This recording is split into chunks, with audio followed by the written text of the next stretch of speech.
রমজান কাজে লাগাও। রমজান সামনে, রমজান সামনে। রমজান আমার মুমিনের শ্রেষ্ঠ মাস। রমজান ইমানদারের অপেক্ষার মাস। রমজান মেহনতের মাস। রমজান মানে নিজেকে সাজাইবার মাস। রমজান মাসে আখিরাতের প্রস্তুতি নেওয়ার মাস। অতএব এটা ইনসাফ করো, এটা ইনসাফ করো। রমজানের জন্য প্রস্তুতি নাও।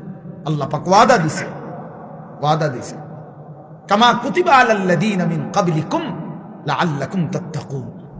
আল্লাহ বলছেন, বান্দা আমি তোমাকে মুত্তাকি বানিয়ে দেব, এক মাসেই মুত্তাকি। আমি তো এভাবে বলি যে আল্লাহ তাআলা আমাদেরকে ডেকে বলে, ইয়া আইয়ুহাল্লাযীনা আমানু, হে ঈমানদারগণ। তো আল্লাহ তাআলা রমজানের শুরুতে বলে, হে ঈমানদারগণ, তার মানে তোমার ঈমান আমি নিলাম। মানে ডাক দিছে কেন? তো মানে তোমার ঈমানের পাসপোর্ট আমি নিলাম।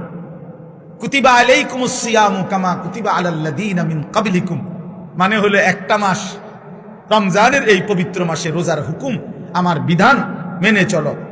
একটা মাস কথাটা মানো, গুনাহ ছাড়ো, নেক আমল করো। আল্লাহ বলেন, আমি ওয়াদা দিলাম এক মাসের মাথায় 30 দিন অথবা সর্বোচ্চ 29 দিন, 31 দিন লাগবে না। ওয়াদা দিলাম 31-এ যাবই না আমি আল্লাহ, 30 অথবা 29-এ আমি আল্লাহ লাআল্লাকুম তাত্তাকুন, তোমার ঈমানের পাসপোর্টে তাকওয়ার ভিসা লাগায় দাও। তাইলে পাসপোর্ট এবং ভিসা যখন রেডি, ঈদের দিনে ফ্লাইট। ফ্লাইট কোন দিন? জান্নাতের ফ্লাইট, ঈদের দিনে ফ্লাইট।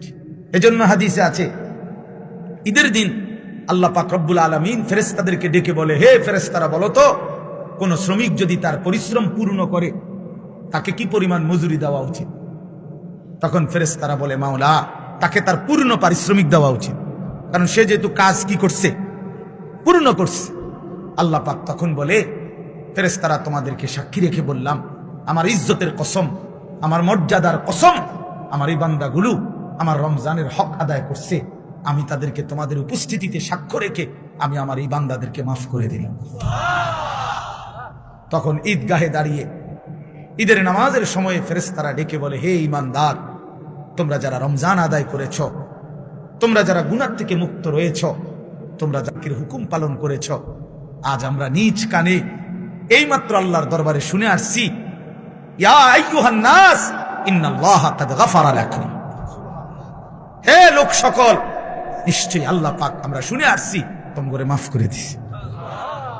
ফারজিউ রাশিদিনা ইলা রিহালিকুম, অতএব খুশি খুশি চিত্তে তোমরা ঘরে ফিরে যাও। যাও, ঘরে চলে যাও। আজরাইল আসবে, আজরাইলের হাতে ধরা দিয়ে আমার জান্নাতে চলে আসো।